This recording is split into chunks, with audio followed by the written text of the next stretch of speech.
안녕하십니까.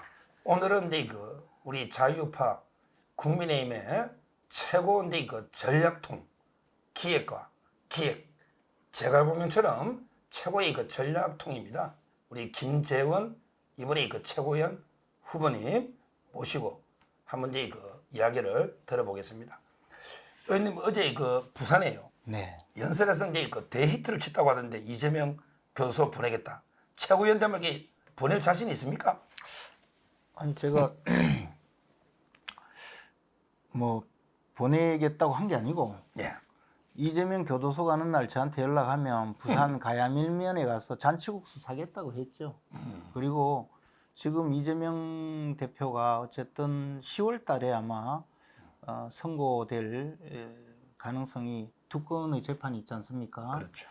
위증교사 선거법 위반 이 사건이 이제 당선 무효형으로 가면 그러면 이게 저 재판이 빨라지면 내년 이맘때쯤 되면 대법원 선고가 날 가능성도 있거든요. 그렇죠. 그러면 이제 그 다음 단계로는 당연히 의원직도 상실되고 불체포 특권도 없고 하니까 4개 재판부 중에서 2개 재판부에서 먼저 잡아가는 쪽이 이기잖아요. 예, 예.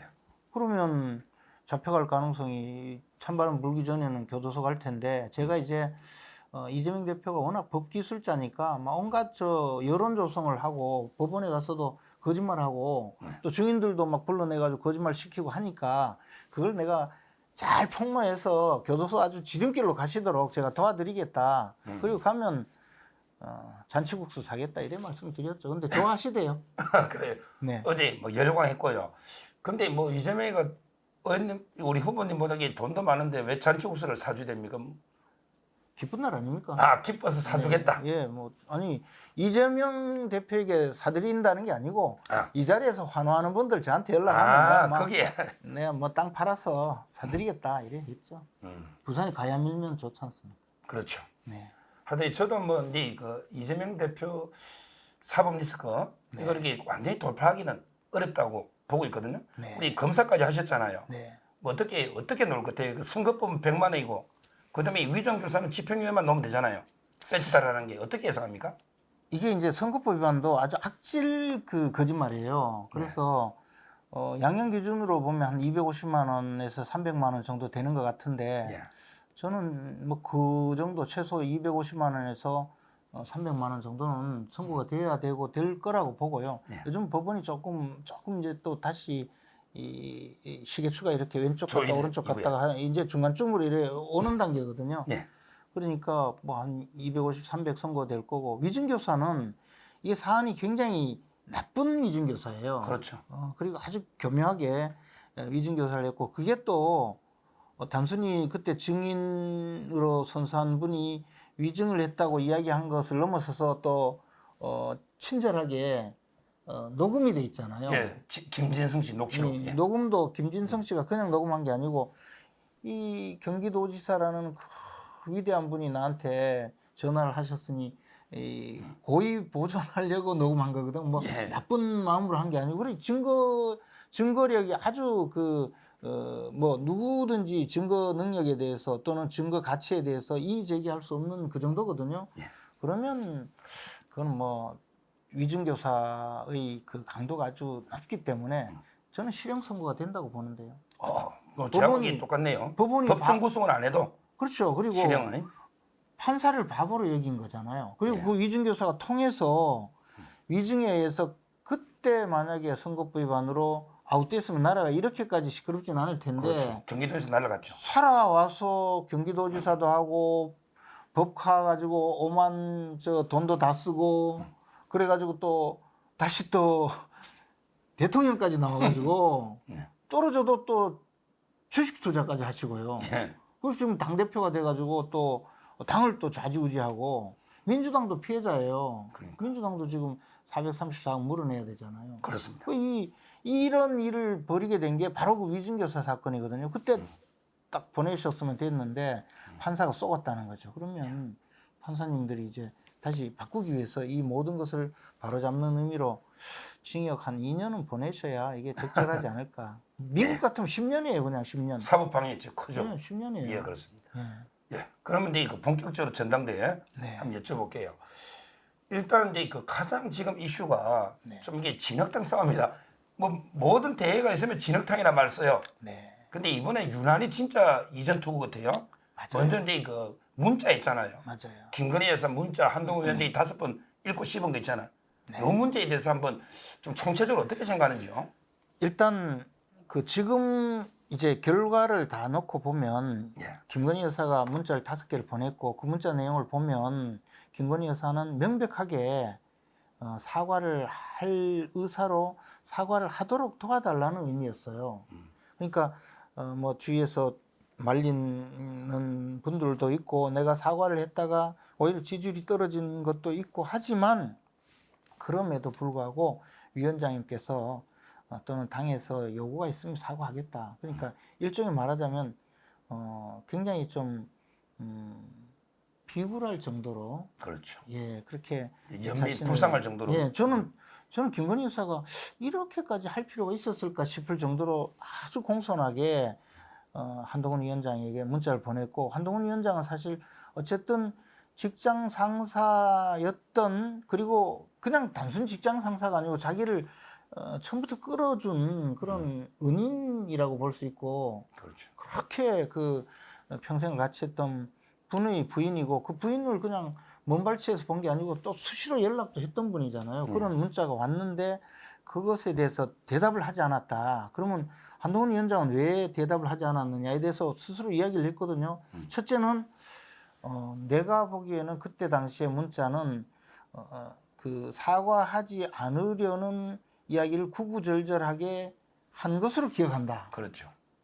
이게 있었고 또는 TV 토론에 나와서 문자는 뭐 그렇더라도 윤석열 대통령이 사과 안 할 생각이었는데 그게 왜 문자 보내면 무슨 의미가 있냐 뭐 이런 두 가지 입장인 것 같아요. 근데 설사 그렇다고 하더라도 정상적인 인간관계이고 또는 정상적인 판단이고 더 나아가서 당의 비대위원장으로서 지금 이게 굉장히 중요한 정무적인 최고의 이슈였는데 그러면 딴 분도 아니고 영부인이 그런 판단을 해서 그러면 문자로 영부인께서 이런 판단을 하시더라도 대통령께서 사과를 하지 말라고 하는데 진짜 사과하실 생각이 있으십니까? 라고 물어보든가 더 나가서 물어보고 나서 우리는 무조건 사과를 했으면 좋겠습니다. 그러면 어떻게 도와드릴까요? 우리가 당에서 먼저 결정을 할까요? 아니면 당에서 의견을 만들까요? 공론화할까요? 아니면 뭐 기왕에 이래 됐는데 나 이제 윤석열 대통령하고 그냥 안 볼 텐데 그러면 아예 폭로를 해버릴까요? 여사는 이렇게 사과하고 싶어 합니다. 이렇게 폭로를 할까요? 무슨 뭐 반응이 있었어야 되는데 당신들 다 똑같잖아. 나 몰라 하고 그냥 넘어간 것이 저는 그때 당시 판단이 일단 잘못됐다고 보죠. 예. 그런데 그 판단은 뭐 시간이 지났으니까 지금 되돌릴 수 없는 거고 그것이 실제 총선에 어느 정도 영향을 미쳤는지 그것도 뭐 알 수 없는 것이니까 그냥 넘어간다 쳐도 예. 그럼 인간관계는 완전히 그게 이제 밝혀졌잖아요. 그 이후에 그러면 윤 대통령과 김건희 여사와의 관계에서 한동훈 위원장은 인간관계는 완전히 파탄이 난 거 아닌가. 그렇다고 봐야죠. 전륜. 그러면 그때 당시에 왜 우리가 국민들이 좀 의아하게 생각했던 게 있잖아요. 총선 끝나고 그래 대통령이 손을 내밀면서 밥이나 먹자. 윤 대통령 또 그래 밥 먹고 뭐 저녁에 만약에 점심때라고 해서 조금 그랬지만 저녁 때 또 점심만 먹고 저녁 때 또 소폭 한두 잔 마시면 또 야 그래 수고했다 이러면 다 끝나는 사람이거든요. 그랬으면 좋았을 텐데 나 안 간다 했잖아요. 예. 그걸 보고 그때 좀 의아했는데 이제는 알겠어요. 한동훈 위원장이 이제 관계를 끊은 거죠. 그러니까요. 윤 대통령은 아직은 그게 아닌 것 같고. 근데 저도요. 예를 들어 이제 검찰총장 때 네. 그때도 이 카톡을 뭐 300 몇 번 했다잖아요. 네. 그런데 이 총장 때 부인하고 막 카톡하거나 뭐 수사에 개입하면 이거는 안 되잖아요. 그렇죠. 그다음에 영부인이 되고 나서 예. 문자 내용이 뭐 공천을 누구 좀 해달라 이런 건 안 되잖아요. 네. 그건 국정농단이죠. 네. 근데 그게 아니고 사과는 당사자가 영부인이 당사자잖아요. 당사자예요. 당사자로서 또 비대위원장이 책임자고 그때는 선거는 원팀이니까. 그렇죠. 그러면 이게 사과를 진짜 이게 대통령 반대해도 나는 어떻게 하고 싶은데 네. 방식이나 이걸 의논해 볼 수는 있는 거잖아요. 이걸 답을 하면 국정농단이다. 이거 말이 안 되잖아요. 그래서 나는 그렇게 이야기하는 것에는 전적으로 저는 동의하지 않고 이거는 잘못된 판단이라고 보죠. 예. 무슨 정치가 사적인 영역과 공적인 영역이 없기 때문에 공인이라고 하잖아요. 그리고 더군다나 딴 게 아니고 가장 중요한 것은 김건희 여사가 사과할 의사가 있는지 없는지 이게 제일 중요한 문제예요. 그렇죠. 당사자니까.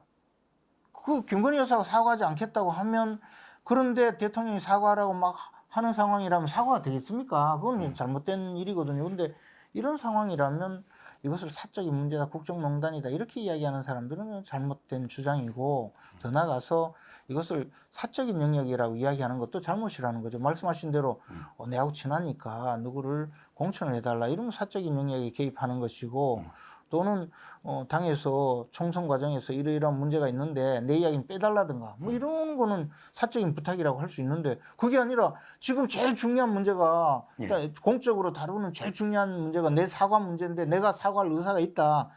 내가 이러한 어려움이 있고 지금도 참 괴롭고 내 마음도 왔다 갔다 하긴 하지만 그래도 위원장님이 결정해 주시면 제가 따르겠습니다. 근데 그보다 더 중요한 공적인 영역이 어디 있습니까? 그러니까요. 그건 그렇게 반응하는 것은 굉장히 잘못이라고 봐요. 뭐 저도 저하고 생각이 똑같은 것입니다. 근데 다만 이제 이래 하면 표 떨어지는 거 아닌지 모르겠네. 아유 뭐 표가 그렇게 뭐 그게 저는 뭐 소신이니까. 네. 그리고 이제 그 지금도 이렇게 돼버리면 진짜 아까처럼 이제 윤 대통령 부부하고는 완전히 돌아올 수 없는 강을 걷는 거잖아요. 그게 문제라고 봐요. 이게 문제잖아요. 지금 현재는서는. 그래서 이제 당 대표가 사실 대통령과 이런 관계가 되면 과거에도 굉장히 불행한 일이 많이 벌어졌어요. 예. 근데 이제 제가 겪었던 것은 이제 국무총리실 근무할 때의 일인데 이회창 총리가 김영삼 대통령과의 관계에서 틀어졌죠. 근데 대통령이라는 절대 권력자를 우리 일반적으로 그냥 일반인들 월급 받고 생활하거나 이렇게 자영업하고 생활하고 이런 사람들 또는 뭐 국회의원들이 조그마한 권력을 가지고 활동하고 이런 분들하고는 좀 생각이 달라요. 다를 수밖에 없죠. 절대 권력자니까. 그런데 그분에 대해서 이회창 총재가 그냥 동네 아저씨처럼 취급하고 달려들었거든요. 그러니까 이제 그렇죠. 보통 총리는 그런 일이 있더라도 총리는 사의를 수용하고 그래서 좋게 이렇게 보내는데 사표 내라 하고 파면하다시피 해버렸거든요. 그래서 또 그걸로 또 이 장사를 해가지고 이분이 또 아주 국민적인 지지를 받고 해서 당대표가 됐는데 당대표가 되고 결국에는 김영삼 대통령 화형식까지 그렇죠. 일어나고 이러니까 김영삼 대통령이 이인재 경선 패배한 이인재 후보를 그때는 이인재법이 없어서 내보내가지고 지원하는 바람에 우리가 그때부터 이 나라의 좌파 정권이 등장하게 돼서 그렇습니다. 오늘날까지 왔죠. 이 불행한 사건은 사실은 대통령과 당권을 잡은 사람과의 불신과 갈등에서 시작됐거든요. 근데 그 이후에도 많은 예가 있습니다. 저는 한동훈 후보가 당대표로 있는 동안에만이라도 이 문제를 해결하려고 노력을 해야 된다고 봐요. 근데 자꾸 뭐 다른 이야기가 나오고 그러는 것은 좀 그리고 공적으로 다루겠다라고 이야기하는데 공적으로만 하려면요 정치하는 사람들이 문서로 보내고 결제는 하고 이래야 돼요. 정치는 그게 아니거든. 정치라는 게 다 물밑 대화라는 게 왜 있습니까? 그게 갈등을 해소하는 것이 정치인데 지금 여야 관계의 갈등 해소 이런 것을 공적으로 다루면요 그냥 맨날 표결해가지고 표결하고 법권 행사하고 재표결하고 그리고 필리버스터하고 이거밖에 없는 거예요. 그러니까 지금 이제 한동훈 위원장이 김건희 여사하고 앞으로 사적으로 연락 안 하겠다 하잖아요. 연락이 되겠습니까? 그러니까 안 하겠다고 했고, 예. 그럼 이게 본인이 윤석열 대통령과도 이게 사적으로는 연락 안 하겠다는 거잖아요. 똑같은 이야기잖아요.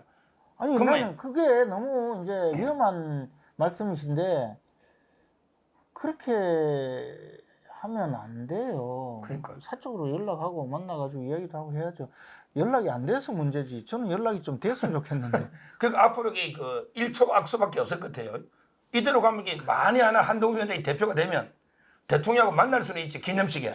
그러면 이게 일촉악소하고 먼 산 보고 일촉악소하고 왜 물밑 깊은 신뢰가 없으면 이렇게 되지 않겠습니까? 저는 이게 제가 이제 이준석 당대표님을 모시고 아주 고통받은 시절이 있었거든요. 예. 저 인공치하에 있는 것 같았어요. 옆자리에 앉아가지고 아주 괴로웠는데 그때 이준석 대표가 그 윤석열 당시 검찰총장 이후에 그 정치 참여 선언을 한 상태에서 입당도 안 한 윤석열 후보를 엄청 견제하고 애를 먹였거든요. 그리고 입당하고 나서는 막 하여튼 애를 많이 먹였어요. 그리고 또 더 나가서 막 그 집을 나가고 이렇게 분탕질을 해가지고 그거 제가 옆에서 이 좀 해결하는데도 많은 애를 먹었는데 그보다는 더 암흑기가 시작될 수도 있다고 봐요. 그러니까. 이게 그때 당시는 그래도 윤석열 대통령이 인간적으로 막 좀 기분은 나빠도 막 그 분노까지는 없었는데 지금 이러면 분노하는 마음이 생길 수가 있거든요. 그러니까 윤 대통령은 이제 이준석보다 한동훈 위원장을 더 미워한다. 할 수도 있다. 아니 지금은 저는 확인할 수 없고 아니겠지만 자꾸 이렇게 가면 이게 이제 굉장히 괴로운 상황이 될 수가 있죠. 그렇지 않기를 바라요. 그래서 한동훈 후보님은 이거는 정말 인간적으로 부탁드리는 건데 이 문제는 조금 중요하게 생각하고 해결을 해야 되는데 자꾸 공적인 관계 이렇게 이야기하면서 공사구분의 문제로 다루가는데 그건 검사들은 공사구분 해야 돼요. 예. 판사도 해야 되고 변호사는 공사구분이 좀 없죠. 없죠. 왜냐하면 약하죠. 없다기보다. 사적인 능력이잖아요. 물론 법원과의 관계는 공사구분이 있죠. 근데 정치는 공사구분을 하려면 공적인 인물이 되면 안 되죠. 공적인 인물이라는 것 자체가 사적인 영역이 있는 사람이 공적인 수면 위로 올라온 거잖아요. 예. 그래서 좀 그거는 생각을 좀 바꾸고 좀 더 해주셨으면 좋겠어요. 알겠습니다. 자, 그럼 이게 지금 전당대회요. 네. 판세를 한번 물어보면 일단 이제 그 대표 중에 나경원 의원은 그때 뭐 제후 이야기했던 것 같은데 전략적인 제후가 있습니까? 전략적인 협력 관계. 나경원 후보하고요. 전략적이란 말은 사안에 따라서 협력 관계. 그래서 예를 들어 나경원 후보가 판단하고 있는 정책적인 문제에서 핵무장 부분에 대해서 저도 전술핵은 우리가 이제 보유하는 상태로 예를 들어 미국과 외교 관계를 강화해서 미국의 핵 잠수함이 우리나라 해역에 상시 그 순항을 한다든지 여러 가지 방법으로 전술핵을 우리가 보유할 수가 있겠죠. 그런 면에서 서로 도와주고 또 특히 대구 경북이나 영남권에서 선거운동을 할 때 좀 도와준다든지 이런 정도의 서로 모자라는 부분을 좀 메꿔주는 그런 방식의 협력관계. 그렇기 때문에 원희룡 후보와도 전략적으로 협력하고 있고 윤상현 후보는 요즘 말씀을 제일 옳은 말씀을 많이 하셔요. 난 정말 안타까운데 표가 적어서 이게 제일 안타까워요. 왜 저런 분이 마이너리티인지 모르겠어요. 지금 판세를요. 저는 이제 제 개인 생각이에요. 네. 한 1차에서 한동훈 위원장이 한 40% 정도. 네. 그다음에 원희룡이 2등 할 것 같아. 현재는 네. 원희룡이 한 30. 네. 그다음에 나경원 한 20대. 네. 그다음에 윤상현 10% 미만. 네. 이렇게 예상하는데 혹시 판세는 어떻게 예상합니까? 이게 제 순수의 개인적인 생각이에요. 근데 이제 요즘은 한동훈 후보가 어쨌든 한동훈 후보 지지율이 높은 건 사실이에요. 네. 근데 이제 점점점 이제 이게 쟁점이 이렇게 가니까 한동훈 후보냐 아니냐의 싸움처럼 돼서 한동훈 후보를 지지하는 분들은 막무가내 지지, 한동훈 후보를 반대하는 분은 반대 강도가 높아져 있어요. 그렇죠. 점점 이제 중간에서 관망하는 분들이 줄어든다는 느낌이고 어디로 쏠리느냐는 매일매일 조금씩 다른 것 같아요. 그리고 이게 여당의 당원이기 때문에 대통령과의 관계에 대해서 걱정하는 분들이 늘어나고 많죠. 있어요. 그리고 그게 과거에 우리는 정말 기억하고 싶지도 않던 그 탄핵 사태를 겪었잖아요. 그 탄핵이라는 것에 동조했던 사람들조차도 탄핵이 얼마나 위험하고 불행한 일인지를 직접 겪고 나니까 지금은 탄핵은 있어서는 안 된다라는 데 대해서 강한 그 가능성에 대한 우려 또 더 나가서 탄핵에 대해서 공포감을 갖고 있기 때문에 여당 대표와 대통령과의 관계가 너무 나빠질 때는 불행한 결과가 온다. 그러니 이 부분에 대해서 걱정하는 당원들이 늘어나고 있기 때문에 아직은 지지율이 어느 정도로 쏠리는지는 몰라요. 근데 오히려 저 숲속에 들어가 있기 때문에 그런지 모르겠어요. 그리고요, 제가 가면요, 저하고 악수하면서 다 찍어주겠다 하니까 그랬 따지면 제가 1등 할 것 같죠. 근데 저는 1등하기는 좀 아니 당대표 선거. 어렵나. 아니 그렇기 때문에 그렇다 보니까 당대표 선거도 마찬가지일 것 같아요. 그래도 결선 투표는 가지 않을까요? 저는 그건 간다고 봅니다. 결선은 간다. 결선 투표 가는데 그때 가면 또 많은 요동이 있겠죠. 그래서 어쨌든 이 부분은 각 후보들이 지금부터 한 주 동안의 선거운동을 어떻게 하느냐도 굉장히 중요하다고 봅니다. 그러면 이게 최고위원 판세는요. 네. 저는 외부에서 보잖아요. 네, 원래 이제 그 방관자 명 원래 훈수 뜨면 구단이에요. 그렇죠. 그러니까 밖에서 제가 볼 때는 네. 김민정이 됐잖아요. 네, 그다음에 그 장동혁하고 인류한에게 각 캠프로 러닝메이트 나왔잖아요. 네, 그러면 이게 기본 있으니까 인지도도 있고 네. 되고 네. 그리고 한 자리 가지고 이제 박정훈 그다음에 이 의원님 이런 다툼이 아닌가 저는 예상하는데 뭐 스스로는 이게 숲속에서 이게 잘 모를 수도 있지만 자체 분석은 어떻게 봅니까? 판세를. 일단 자체 분석은 정확하지 않는 분석이에요. 제가 1등이죠 뭐. 일등이다. 정확하지 않는데 1등이죠 뭐. 근데 말씀하신 그런 우려를 하고 있는 분들이 많이 있어요. 근데 이게 이제 러닝메이트로 나와서 각 그 자신들 자력으로는 당선되기 어려운 분이 후보 그러니까 대표 후보의 인기에 편승해서 당선되려고 하는 것 자체가 지금 제가 39살의 국회의원이 되어서 지금까지 21년째 우리 국민의힘에 소속된 정치인으로 활동을 하고 있는데 수많은 당내 경선이 있었거든요. 예. 전당대회뿐만 아니라 대통령 후보 경선 뭐 많이 있었는데 이렇게 이 파벌이 지어지고 이렇게 그 당내의 그 반목이 심한 전당대회는 처음 보거든요. 예. 그런데 거기에서 최고위원들이 적어도 선거가 끝난 다음에 좀 내가 이 당을 안정적으로 이끌어가는 데 도움을 주겠다라고 하는 생각이 아니라 유력 후보가 당대표가 되도록 도와주고 그거 합세해서 활동하겠다고 해버리면 이 당에 앞으로 당대표가 누구로 되더라도 당이 더 혼란에 빠질 가능성이 있어요. 그래서 저는 당대표와 러닝메이트를 표방하고 나온 분이 각종 표를 많이 받으면 당은 더 분란에 휩싸일 수 있다. 그 점을 생각하시고 저한테 표를 많이 주면 당이 좋겠다. 지금 이게 판세와 하나만 더 여쭤보면 네. 유일하게 대구 경북이잖아요. 네. 저도 고향은 합천인데 제가 초등학교 때 대구에 있었거든요. 네. 그래서 이제 영남권에 지금 그래서 그렇게 한 분밖에 없잖아요. 밀양, 합천 네. 이쪽에서 대구 경북으로 오신 분들이 많죠. 대구로 오신 분들이 많이 있는데 우리 홍준표 시장님이 또 그것도 합천에 잠깐 있었어요. 네. 옛날에. 그러니까 제 말은 그 대구 경북이 당원은 제일 많잖아요. 20% 좀 되죠. 21%. 예. 그럼 이게 그 대구 경북의 유일한 주자니까 거기서 몰표가 넣어가지고 여기 당선될 수도 있는데 대구 경북이나 영남의 민심은 어떻습니까? 아무래도 대구 경북 영남의 민심은 이런 면이 있어요. 우리 당에 대한 절대적인 지지를 보내고 있거든요. 이번에는 총선이 아주 이른바 폭망했는데도 대구 경북 그다음에 부울경의 우리 의석수 늘어났잖아요. 예. 그렇게 된 것은 당이 잘못될까봐 더 우리 감싸주는 그런 분위기가 있고 그래서 우리 당을 살리고 있는데 선거만 끝나면요. 영남당 이미지 때문에 망했다 하거든요. 그러니까. 그 영남은 좀 입 다물고 있어라. 영남 출신은 당지도에 올라오면 안 된다. 영남색을 탈피해야 우리가 산다. 영남 자민련이다. 막 이런단 말이에요. 그래서 맨날 선거 때 되면 표 달라고 와가지고 울고불고 하고 대통령 선거 때도 그랬잖아요. 예. 그런데 선거만 끝나면 내일 영남 서문시장 오죠. 서문시장. 그러니까 아니 그리고 영남표로 결국은 대통령도 되고 정권 교체도 하고 겨우 이번에 108승도 겨우 영남표로 얻는데 선거만 끝나면 그냥 찬밥 신세거든요. 그래서 이렇게 당이 운영되면 안 된다는 생각을 갖고는 있는데 그래도 당이 잘 된다 하니까 우리 좀 참아보자 이런 마음도 있어요. 그 영남표가 제가 다 오는 건 아니고 만약에 다 오면 제가 대표 나가죠. 알겠습니다.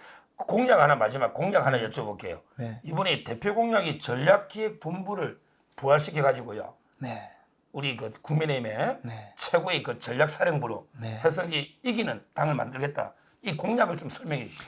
우리가 과거에 2004년도에 제가 이제 처음 국회의원이 됐을 때 그때 우리 당의 전략기획본부를 이제 당을 개편해서 만들었어요. 왜냐하면 이게 당연히 전략이 없다. 그냥 되는 대로 그냥 임시방편으로 끌려간다. 그리고 사무총장이 당의 모든 살림살이를 하면서 정권을 행사하면서 전략도 마련한다. 이것이 한계가 있다 해서 전략기획본부를 만들면서 사무총장과 동급으로 만들고 기획위원장을 전략기획본부장 산하로 두고 정보위원장이라 해서 당의 정보 기능을 좀 활성화하자 뭐 이런 정도로 해서 당이 아주 그 훌륭한 인원도 배치를 해서 서포트를 하게 했거든요. 그리고 그게 굉장히 오랫동안 지속되면서 우리 당이 이 정권을 두 번이나 이명박 대통령, 박근혜 대통령 그 정권을 교체하고 정권을 이어가는데 큰 역할을 했어요. 총선 때도 역할을 하고.